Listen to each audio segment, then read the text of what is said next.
For this project, I want to sand off the rust on this beautiful garden ornament.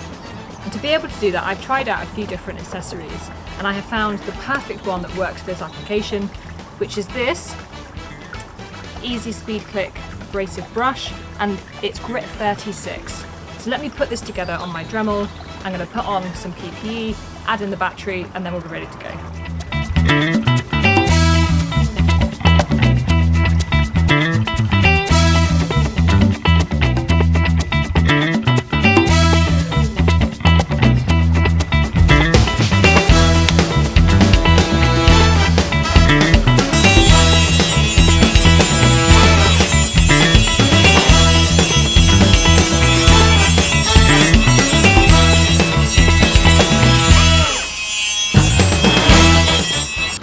Really fantastic for getting into all of these small corners and doing the detailing.